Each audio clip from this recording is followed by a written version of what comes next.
Okay, greetings. I just finished Juiced by Jose Canseco, and I have some thoughts. So the book was published in like 2005, and basically, okay, if you don't know, Jose Canseco, he played baseball for like 17 seasons. He started in like the 80s. He gets drafted like, I want to say like straight after high school, but then he's kind of like going through like the minor leagues, whatever. Starts popping, I want to say in like his second or third season, and then he like just moving through the divisions, and then he ends up playing for the A's finally, because he got drafted by the A's, but then you go through the minor league system. So you went through single A, then double A, then triple A, then you got up. Anyhow, so he's kind of just like, I don't know if I could call this a memoir or I call it an autobiography, a tell-all. It's kind of all three of those. It has very strong voice throughout. Like, I really get a good sense of who he is as a guy, or who he's trying to portray throughout the story. The reason why I say who he's trying to portray is, this is like the first time where I've read like a autobiography, and I'm like very like, it's like the Joker movie, when like the guy is like not quite, you don't know whether you can like really believe him 100% or not. That first the introduction chapter, he's like talking about like, oh well, steroids are just like the next evolution in being a human being, and by trying to be ignorant about steroids, you're just like, it's basically just like being against the internet, right? Like, folks was like, oh shoot, .com, right? Like, the internet, it's gonna be a scary thing. Hold on. Okay to override. I'm in my car. You couldn't tell. Anyhows, so he's talking about like, oh, this is the next evolution, right? Like, you either get with it or you're gonna be left behind, this, that, and the third. So I'm just sitting here, I'm like, okay, this was published in 2005, and it's like, he's saying like, oh well, anything in moderation is fine, this, that, and the third. I'm just like, I don't know if steroids is included in that. I've watched many More Plays, More Dates videos, and I feel like I've heard about like the way that the human body is able to build muscle. It's able to build muscle a whole lot quicker than it is able to build like bone density and tendon health, tendon strength, and all that sort of jazz. So he's talking about all these injuries. He's like, oh, steroids kept me in the game longer. It made me get more money. And like talking about like his upbringing, he's was born in Cuba, was a twin. His dad like worked for this oil company, and then they moved to Miami because like Fidel Castro, whatever, doing his thing. They get there. Dad is a hard butt, like, oh my God, you guys are so trash. You guys will never amount to anything. You will be McDonald's workers, this, that, and the third. And I'm saying, I was just looking at the Cisco worker. I'm trapped behind a truck right now. Anyhow, like, you will never amount to anything. Mom's chill, folks. But like the dad's like, oh, you guys need to work. You guys are never gonna be anything. So like they kind of have like this chip on their shoulder, which I think is what leads to Jose being like, hey, I gotta get bread by all means. His mom passes away while he's like in the minor leagues. He's like, but like she's like brain dead. So he's going there. He speaks to her. He said, I'm gonna be like the greatest baseball player of all time. I'm gonna make it, basically, to his brain dead mother. And then he from there decides, hey, I'm gonna go on this journey. I think my whole thing was like I was saying in the introduction and throughout the whole thing, he's like, hey, like some of these guys, they were abusing steroids. Not me though, but all these other guys, man, like, we were injecting them with needles. We were building like 30 to 40 pounds of muscle, but that wasn't extreme, not at all. Just like this idea of, oh, baseball players don't really abuse the steroids. Like, we were just using them kind of slightly, but we weren't really like going crazy with it like how these football players might, or whatever the case was. I'm just like,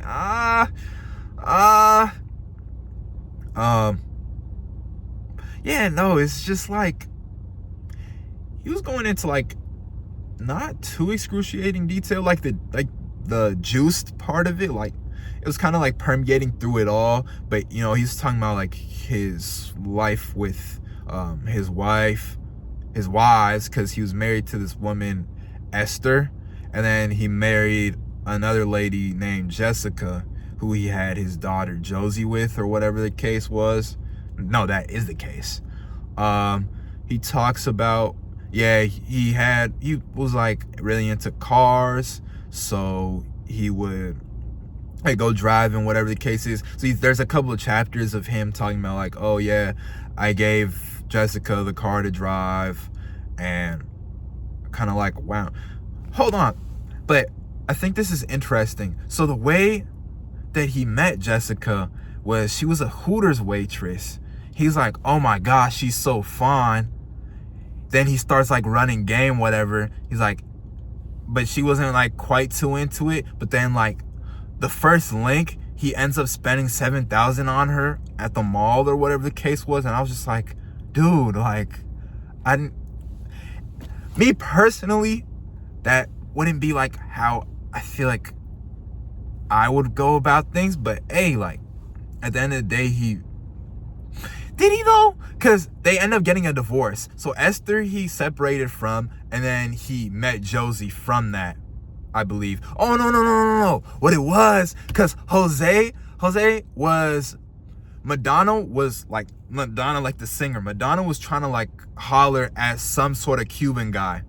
So she's seen Jose, and so Jose, who's now separated from Esther, his first wife, goes to her establishment with his agent. The agent's sitting there on the couch.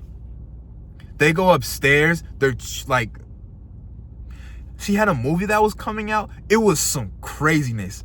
She had a movie that was coming out, and there was like a very suggestive scene that she ended up showing to Jose, like probably like some aphrodisiac type stuff. And Jose is sitting there. He's like, but then like they start like, I don't know if they make out that first link or if they make out like in one of the other links, but he was like, yeah, like low-key, I wasn't really even all that attracted to her. It was just like I was a fan of her music, and like that was cool, whatever. He was like, oh, okay, so you just was messing with Madonna. Like, Madonna was past my time, but I know like folks was like kind of fiending over her at a certain point. So I guess big ups to him. But it's like, I don't know. To me, I'm a family man. So it's like, you divorced your first one, you separated, you divorced, whatever. Then you're hollering at Madonna, you realize, it's not for me. Then Jessica, who you're like, oh my gosh, she's so this, that, and the third. Then you end up getting separated from her. Like, I don't know. I feel like it's one of those things like, and that's why I think I'm really on this like tear of reading a lot of like autobiographies and accounts of individuals, because it helps me realize like, even though somebody might be famous, it's not necessarily like, oh, I should envy their life. Like, yeah, they might have fame, they might have money, all that sort of jazz, but there's bound to be something that I have that they don't have. It might be something that they have that I don't have. So it just makes me a lot more appreciative of I guess my life, because there's a lot of blessings that I have that I might take for granted, but that these other folks might not have. Like I was talking about with the whole Game of Shadows situation, Barry Bonds didn't have the greatest relationship with his father, and you can see here Jose didn't have the greatest relationship with his father. And I don't know, just getting an account of what that person might have been thinking or what they might have been going through. Obviously in this one it's more of a first-hand account, and you're more incentivized to paint yourself in a certain way. And like, I know contextually he had published this book at a point when he was strapped for cash because he was completely blackballed. They like try to like oust him out the league. He was like about to hit 500 home runs. He was like feeling some type of way about it because he's like, oh, I could have been a like a Hall of Fame or whatever the case was.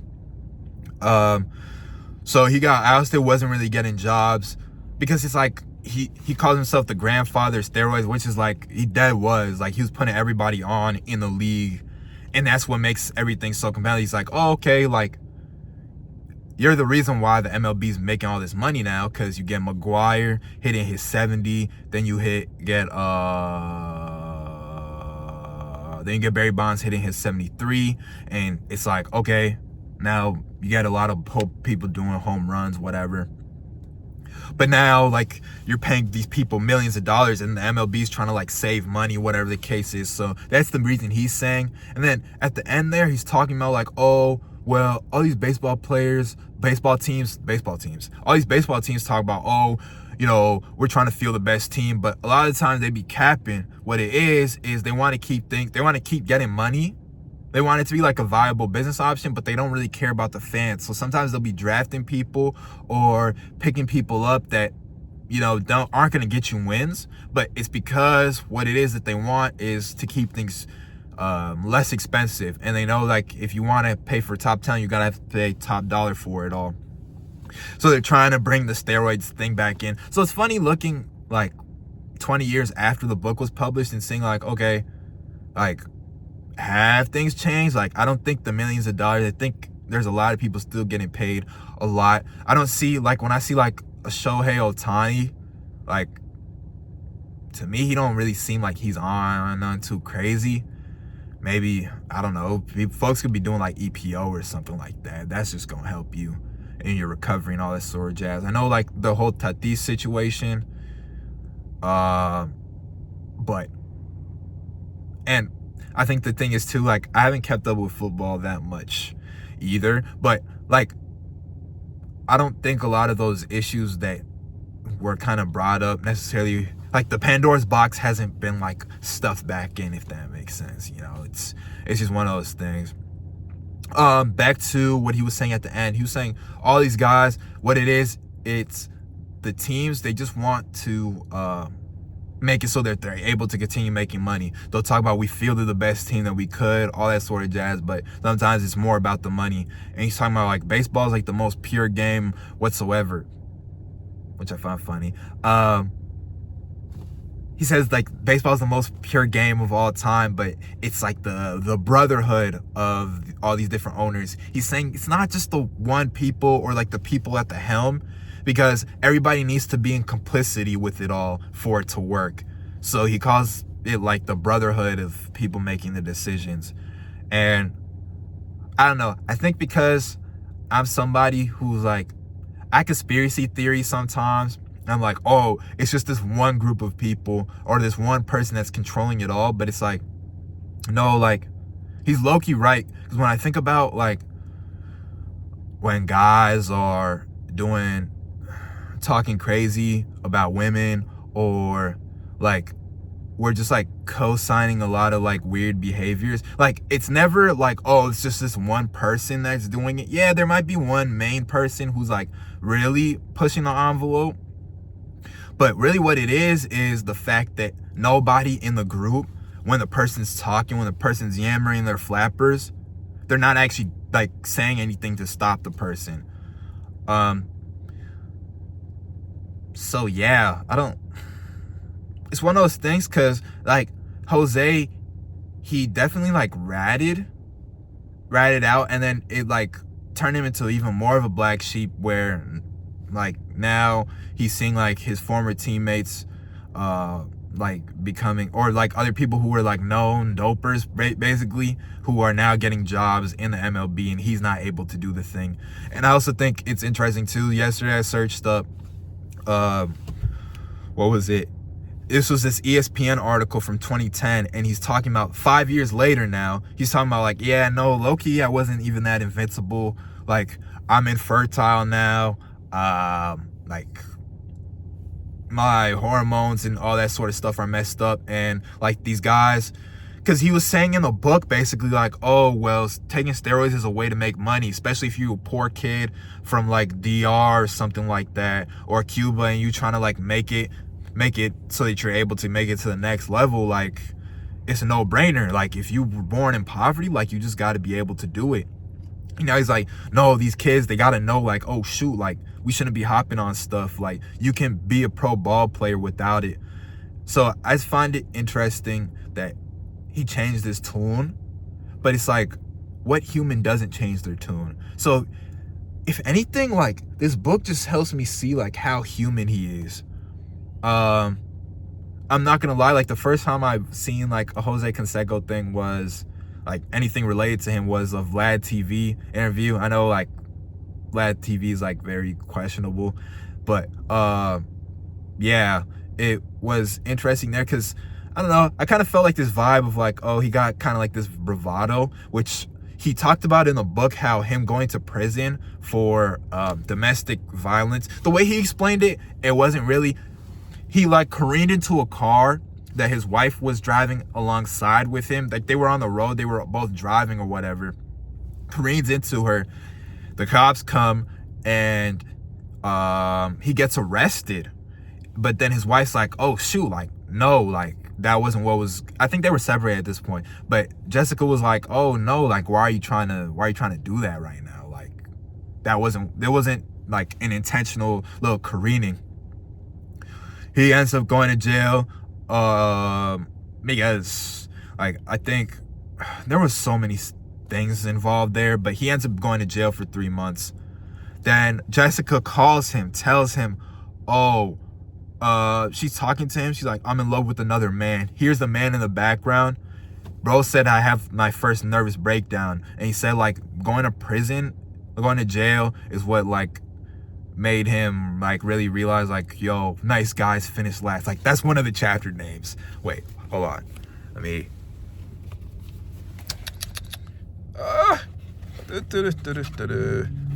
yeah. Oh. Man, this, yeah, nice guys finish last. Like, he's just, I don't know, like, I don't know if I lived a life like this. And that's why I sit here and I read, like, the things about Barry Bonds. I read about Jose. Like, there's no guarantee that I'm gonna be, like, 100%. Like, the way I could sit here and be like, oh, shoot, I wouldn't make those decisions. It's like, if I was given that life, if I was given those cards, can I really say 100% that I wouldn't make those decisions? Like, no, I just be... That's why I'm so thankful for, like, my life. And, like, I wouldn't want to be somebody else, because all these things where I'm like, oh, I would never do that. I would never do that. It's like, no, like, you don't know. You don't know. Like, even though people got things easier in some regards, they might got it harder in other regards. And who's to say that I would have come out of that unscathed? So, yeah, no. Autobiographies, man. It's just like, you just see the humanness. Like, people move and grow and shift over time. And it's something beautiful about that. It also just makes me realize, like, somebody always has, like, something going on. Like, a lot of the time, weird behaviors that you're seeing have an explanation. You see the context, and obviously, you know, sometimes it's like, okay, this is impacting me directly, so I can't just, like, look at the context and be like, no, I understand. But it helps me be a lot more patient with people, because I don't know where it is that they're coming from. So with that being said, I would recommend this book.